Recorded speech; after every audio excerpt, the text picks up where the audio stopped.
Está na Câmara dos Deputados, em Brasília, um pacote tributário do governo que gera discussão em torno da atuação da Receita Federal no país. A imprensa chegou a publicar que o pacote cria um cerco aos contribuintes e dá poderes de polícia aos fiscais, mesmo sem autorização judicial. O ministro da Fazenda, Guido Mantega, desmentiu essa hipótese. O projeto existe há uma década, mas só agora deve começar a ser discutido pelos parlamentares. Paralelo a isso, existe a implantação de novas delegacias da Receita Federal. São delegacias especializadas em acompanhar as grandes empresas do país. Só em impostos, estima-se que essas empresas somem 180 milhões de reais. E hoje eu recebo aqui no Economia News o advogado Felipe Lickman Fabro, que defende um atendimento privilegiado aos grandes contribuintes para agilizar a solução de problemas. Felipe também é sócio de um dos principais escritórios de advocacia do Estado, que atende os interesses de 4 das maiores empresas do país. Felipe, seja bem-vindo ao Economia News. Por que se defende realmente essa implantação de delegacias específicas para grandes contribuintes? Olha, quanto maior o tamanho, o porte da empresa, maior o número de obrigações acessórias que ela detém. Documentos, transmissões, declarações que precisam ser feitas. Quanto maior a complexidade, maior o erro. E com esse erro, inconsistências e problemas com a Receita Federal. É importante que essas delegacias especializadas nos grandes contribuintes não foquem somente na arrecadação, mas também no atendimento a contribuintes, aos grandes contribuintes para a resolução dos seus problemas.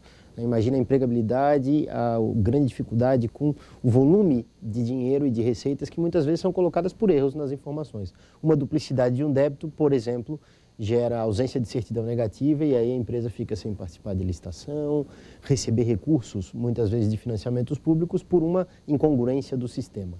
Importante, então, que não só o privilégio na arrecadação para movimentar a máquina pública e fiscalizar a redução de uma sonegação, mas também que as grandes empresas tenham um suporte para que compatível com maior complexidade da sua E o histórico no Brasil, Felipe, como é que é em termos de problemas para essas grandes empresas? É um histórico negativo ou não? A nossa burocracia, o nosso sistema tributário, ele está hoje atendendo bem essas grandes empresas? Ou como você acabou pontuando na sua fala, existem alguns quês que precisam ser resolvidos? Lamentavelmente o histórico não é bom.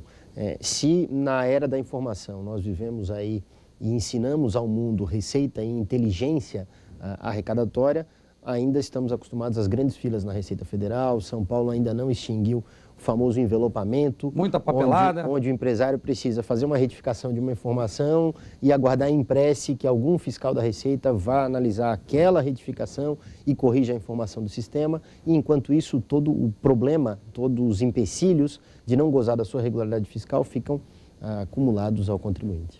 Essas novas delegacias estão sendo implementadas no Rio de Janeiro e em São Paulo. É porque as administrações das maiores empresas brasileiras estão nessas duas cidades, esses dois estados? Ou aqui em Santa Catarina, por exemplo, nós teríamos uma possibilidade de no futuro ter uma delegacia especializada como essa? A ideia se iniciou no Rio e São Paulo pelo grande volume de arrecadação, 1.040 empresas, um estudo do governo federal, 1.040 empresas respondem por 37% da carga tributária brasileira. Então veja que há aí uma grande concentração nessa arrecadação. Iniciou no Rio de Janeiro, num setor especializado nos contribuintes de tratamento econômico diferenciado, só que esse setor não tinha aparelhagem suficiente, ainda pendia a análise dos documentos e da liberação dos sistemas da delegacia principal. Daí veio a ideia de criar uma delegacia especializada, tanto para arrecadar, acompanhar o dia a dia, a dinâmica dessas grandes empresas, quanto, como nós esperamos, para o rápido atendimento e solução dos problemas dos contribuintes. Como é que é a classificação do porte da empresa para que ela seja classificada por essa delegacia especializada? Hoje toda empresa com faturamento anual acima de 80 milhões está classificada nessa situação de econômica diferenciada. Então teria condições de entrar nesse setor para ter não só a visão da arrecadação, mas como nós defendemos também o suporte. Aqui em Santa Catarina dá para a gente mensurar quantas empresas nós temos nesse nível? Não teria esses dados oficiais para lhe passar, temos grandes e boas empresas aqui. Por enquanto não se fala na implementação de uma delegacia especializada, senão já temos fiscais com dedicação exclusiva a determinadas empresas. Então o empresariado muitas vezes já está acostumado, tem uma queda no faturamento por essa ou aquela razão, diretamente um fiscal que está responsável, especializado no setor, já liga para a empresa e pergunta o que aconteceu, qual foi o motivo da redução, quais as perspectivas para o mercado local, já que a administração pública também precisa do seu caixa e precisa controlar as entradas e divisas. Você falou há pouco sobre a sanha arrecadatória do governo, né? E nós tivemos aí no mês de fevereiro mais um recorde, 53 trilhões de arrecadação. Qual é a sua opinião a respeito desse paralelo entre a arrecadação, a carga tributária brasileira e a relação empresarial?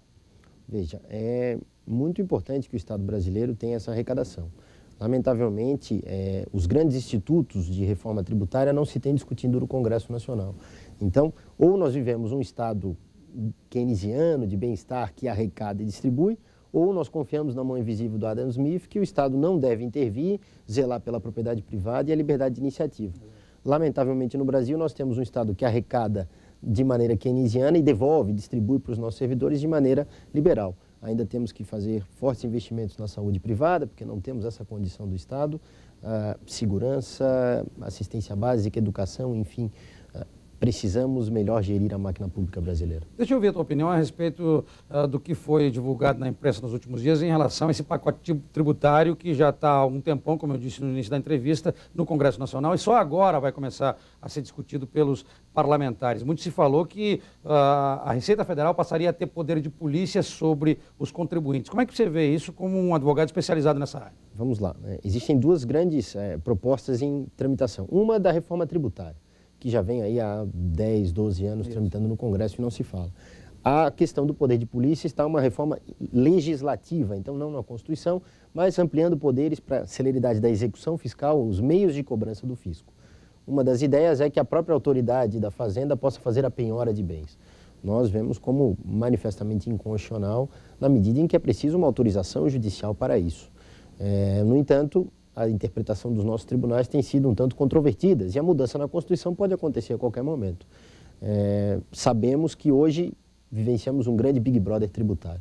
Então, nossas contas bancárias são supervisionadas diretamente pela Receita Federal, pessoa física R$5.000, pessoa jurídica R$10.000, nossos cartões de créditos, enfim. Os contribuintes que não discutem judicialmente acabam tendo seu patrimônio vasculhado.